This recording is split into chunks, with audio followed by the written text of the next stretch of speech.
Hey, Back once again with the Renegade Master. for the Beer Master. Yes, we've done 3 beers. Yes, 3 beers. We've done Smog Rocket, 2 Gurzes. So we've now done the Gurz. There's no more Gurzes, so we're now moving on to a different beer. Gurz are gone. We are now moving to the USA.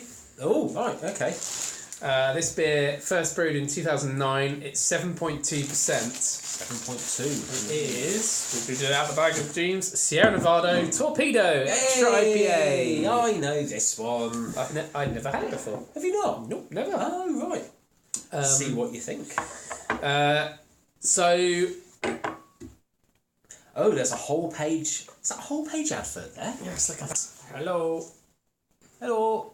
Torpedo. There we are. So I found this in M&S for Marks and Spencer's. Anything to I keep talk about noticing your phone is judging. I reckon our voice and the phone is going to be well out. Yeah, well, sod it. Yeah, subtitles. It is how it is. So the reason why it's called Torpedo is the torpedo-like shape of the stainless steel vessel they created for the hop infusions gave rise to the name of the beer. They use whole hops instead of pellets. The focus of Torpedo is hops, and more hops. The brewery has been showcased by unusual varieties. It uses Citra, it uses Magnum. Magnum? I've not heard of Magnum. Germanic high alpha hop, Magnum. Does it have Especially selected for its high oil content. Do they have moustaches? Yes. So it's very bright nose, green aromas of grass and hay with lemony overtones, a soft caramel malt up front, then hops, bitterness dominates. It is refined but not tarry, a clean, bitter finish. Okay, so this is a bit of a voyage of discovery for you then. I've had this one a couple of times. It's got a little comment about the advert that says, the rustic label belies the technical skill that goes into making Torpedo, and it's not bottle conditioned, so you can pour it all out, by the way. Oh, cheers. So, yeah, someone relatively familiar. I won't give a huge amount away.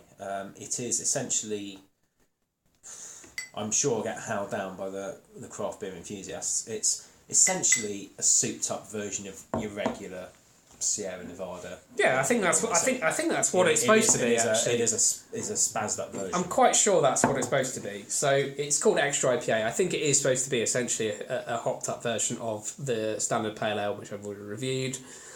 Nice label. Quite a lot of label. Yeah, it's a classic Sierra Nevada. It says Torpedo Ale is a big American IPA, perfectly balanced yet full of flavour and aromas that highlight the complex citrus, pine and herbal character of the whole cone American hops. 65 IBUs. I don't really understand IBUs.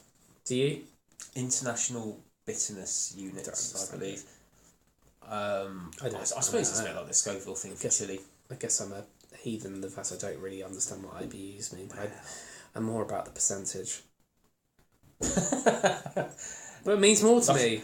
If I know how strong it is, it means more to me than how much bitterness there is in it. I guess it gives you an idea of how much of a dog's bottom your mouth's going to be when you drink it. Yes. Right, so that's us look at the beer. So it's kind of dark, kind of ambery colour. Well, not dark, but ambery colour. It's not dark, it's, amber. That's fair enough. It looks like Sierra Nevada Pale Ale.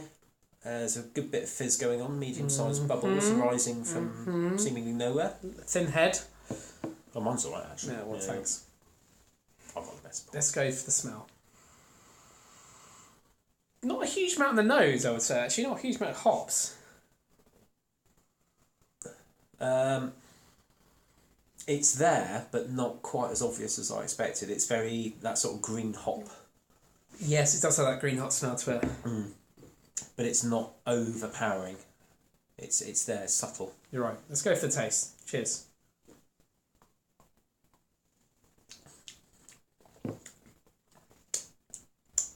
It tastes more than it smells, definitely. Absolutely, yeah. It is really, really hoppy. Not overly bitter.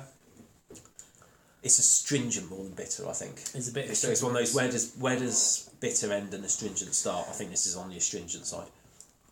It's fairly nice.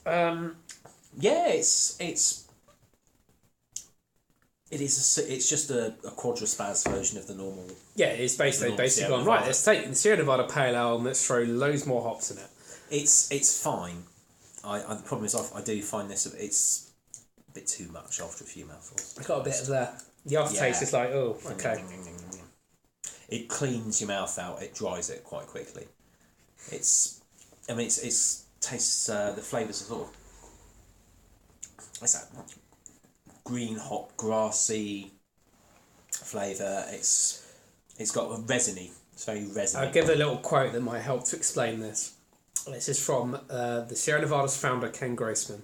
We start to think about how Hi, Ken. We start to think about how we get a little more out of the hops by keeping the liquid moving through the hops. We ended up playing with designs where the beer was actually flowing through a bed of hops outside a fermenter for a period of days or weeks. Well, a bed of hops. A bed of hops for weeks.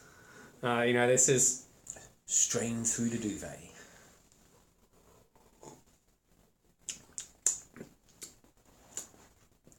It's nice. It's a bit bitter. It's a bit astringent. It's fairly enjoyable. It's nice, but it's more of one of those beers that you would have. I mean, look at the size of the. You've got your bottle there. It's 355 mils. Unless you're someone who's got a particular kind of crack habit for massively hot beers, you would have one, and that would be it. Yeah, you'd have something else. You'd have something you else. Wouldn't have another. Or that would be your beer for the night. It's not so what is interesting, in this country, you buy the beer, the bottles, just single bottles. I've been in America and I've seen this beer. They sell beers like this in packs of 6. That's standard. You can't buy individual bottles. Really? It's very, very rare. You can go unless you're in a specialist bottle shop, which I have been to, and you buy singular beers. If you just go to a regular store, it's like a cardboard pack of 6 of this size of bottle. So you buy 6 of them and that's it. They mix and match at 6. So which I'm trying to look at also. It says it's in 2 places: Sierra Nevada Brewing Company, Chico, California, and Mills River, North Carolina. I don't understand that. Maybe that's where the hops are from. Yeah. But yeah, so you buy this, you wouldn't buy it separately, so you would actually have a session on these. You'd have maybe 6 of these, or you probably share them, or you put them away, or whatever, but you can't just buy them usually on their own. Yeah. It's quite unusual in the UK. You wouldn't find that. You very, very... I mean, how often... The only beers you find in multi-packs are... slabs of lager, right? Yeah. So unless you go to an old school brewery and you get the shrink wrap ones where you're taking them away. Yeah, but I'm talking like a holder, something that's in a cardboard pack. In terms of actually going to the supermarket, yeah, you can only really buy. Although I have seen actually, started seeing a new thing is Brewdog has started to do 6-pack cans with like a little like a plastic thing that connects them together. And that's a new thing. You can buy now a 6-pack of Brewdog. That's really punk. It's very punk. Really, slabs of craft. Like. Slabs of craft is so punk. Like buying multiple beers, it's very craft. But yeah, so good beer, quite astringent, quite bitter. If you had, I don't know, if you had something that was quite a rich Makani, Korma, almondy curry, this would work quite well to sort of go through the mouth. That'd be great. But it's on its own as a drink. It's if there's a few sips, it's enjoyable, but it gets a bit much very quickly. It's incredibly resiny. It's too resiny. Very, very resiny.